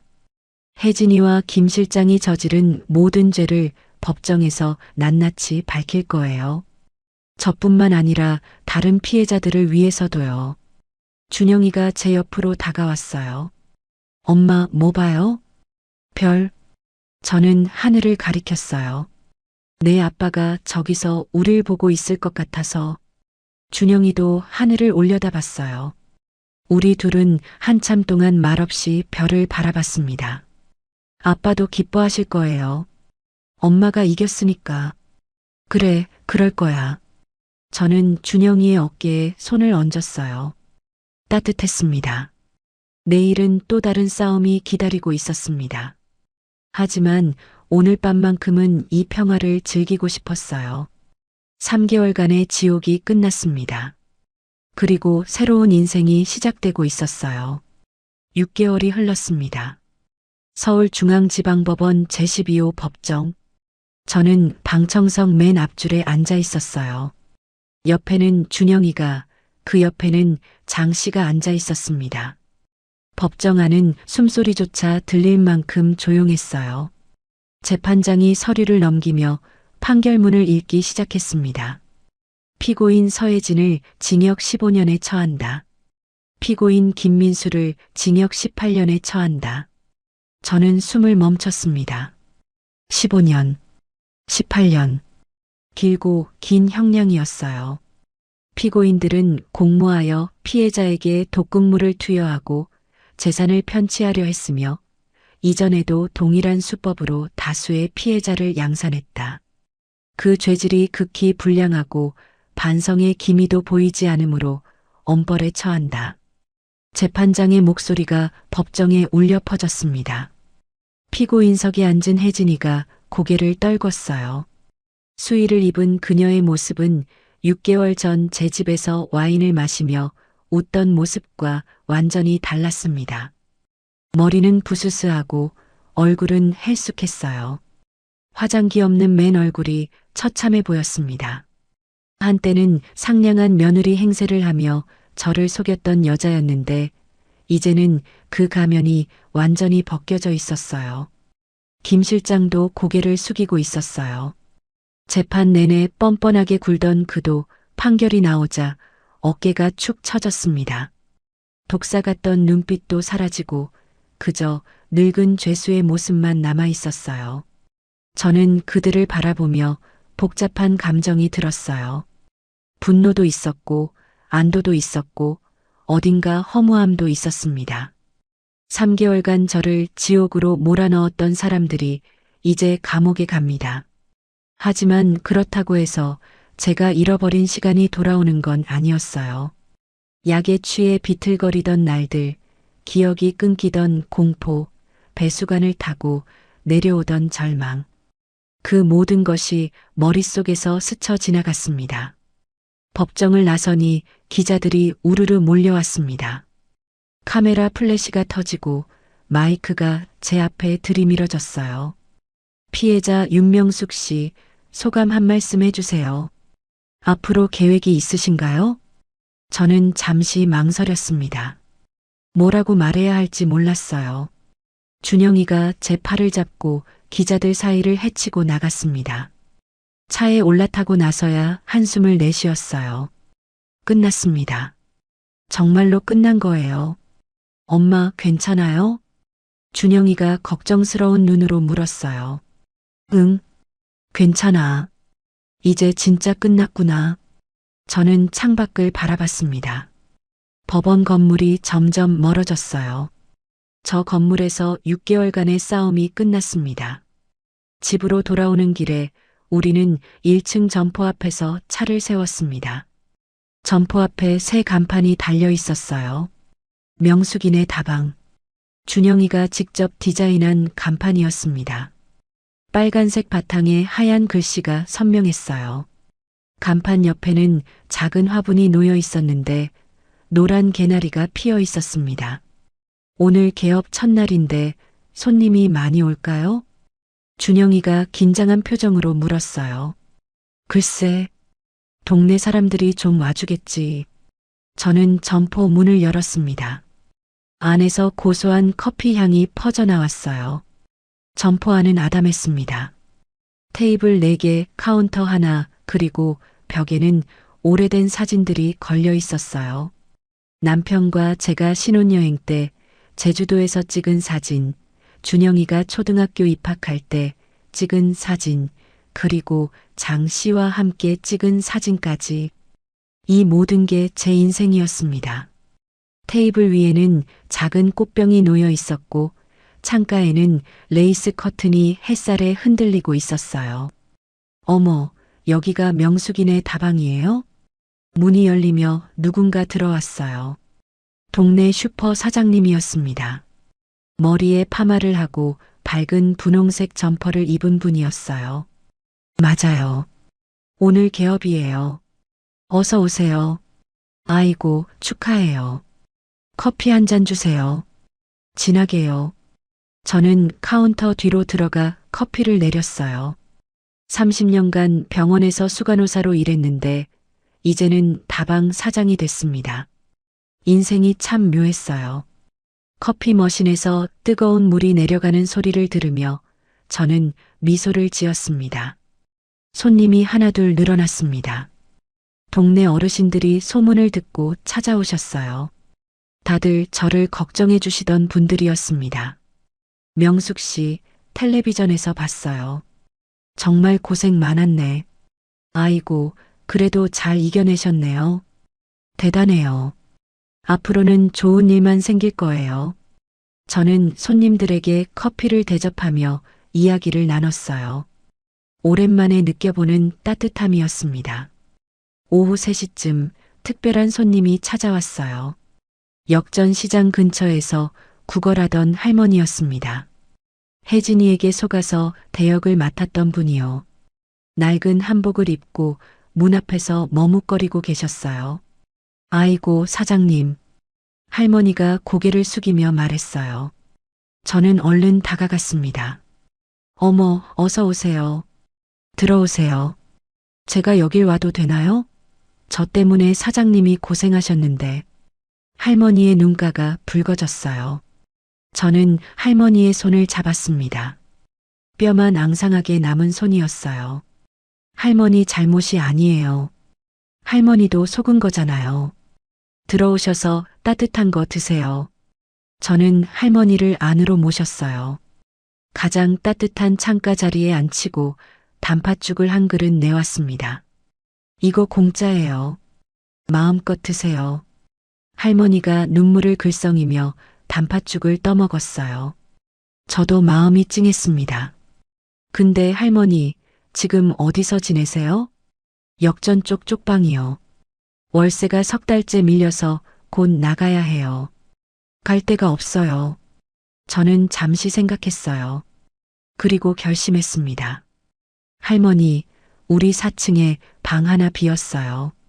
거기서 지내실래요? 할머니가 눈을 크게 떴어요. 네. 저한테 방을요? 네.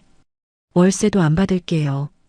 대신 가끔 다방 일 좀 도와주시면 돼요. 어때요? 할머니의 눈에서 눈물이 주르륵 흘러내렸어요. 아이고, 고마워요. 정말 고마워요. 이 은혜를 어떻게 갚아요? 그날 저녁, 우리 집에는 새 식구가 생겼습니다. 역전 할머니의 본명은 김순덕이었어요. 74살, 자식도 없고 가족도 없는 외로운 분이었습니다. 평생 남의 집 가정부로 일하다가 몸이 아파서 쫓겨나셨대요. 저녁을 함께 먹으면서 저는 생각했어요. 이 집이 예전에는 저 혼자 살던 외로운 집이었는데 이제는 이렇게 사람들로 북적이게 됐구나. 준영이가 밥을 먹다가 말했어요. 엄마, 우리 집 이름 지어요. 뭔가 특별한 이름으로요. 이름? 네. 그냥 집이 아니라 뭔가 의미 있는 이름이요. 저는 잠시 생각했어요. 그리고 입을 열었습니다. 새봄의 집. 어때? 새봄이요? 응. 3개월간의 겨울이 끝나고 이제 새봄이 온 것 같아서 준영이가 환하게 웃었어요. 좋아요. 새봄의 집. 순덕 할머니도 웃으며 말했어요. 좋은 이름이에요. 저도 여기서 새봄을 맞이하는 거네요. 장 씨도 저녁을 먹으러 올라왔어요. 우리 넷은 테이블에 둘러앉아 밥을 먹었습니다. 보리도 식탁 밑에서 꼬리를 흔들고 있었어요. 건배합시다. 장 씨가 맥주잔을 들었어요. 새봄의 집을 위하여. 우리는 잔을 부딪혔습니다. 맥주 거품이 넘쳤어요. 저는 창밖을 바라봤습니다. 밤하늘에 별이 반짝이고 있었어요. 저 별 중 하나가 남편일 거라고 생각했습니다. 여보, 보고 있어요? 우리 집이 이렇게 따뜻해졌어요. 혼자가 아니에요. 이제 저는 괜찮아요. 저는 미소를 지었습니다. 3개월 전 저는 지옥에 있었어요. 며느리에게 독을 먹고 재산을 빼앗길 뻔하고 목숨까지 위태로웠습니다. 하지만 저는 포기하지 않았어요. 30년간 병원에서 다져온 정신력으로 버텼고 좋은 사람들의 도움을 받아 이겨냈습니다. 그리고 지금 저는 새로운 가족과 함께 새로운 삶을 시작하고 있어요. 68살에 시작하는 제2의 인생. 늦지 않았습니다. 아니, 어쩌면 지금이 딱 좋은 때인지도 몰라요. 다방 창문 너머로 아침 해가 떠오르고 있었습니다. 새로운 하루가 시작되고 있었어요. 저는 앞치마를 두르고 카운터 앞에 섰습니다. 자, 오늘도 화이팅이에요. 새봄의 집에서 저의 새로운 이야기가 시작됩니다. 며칠 뒤 저는 다방 카운터에서 커피를 내리고 있었어요.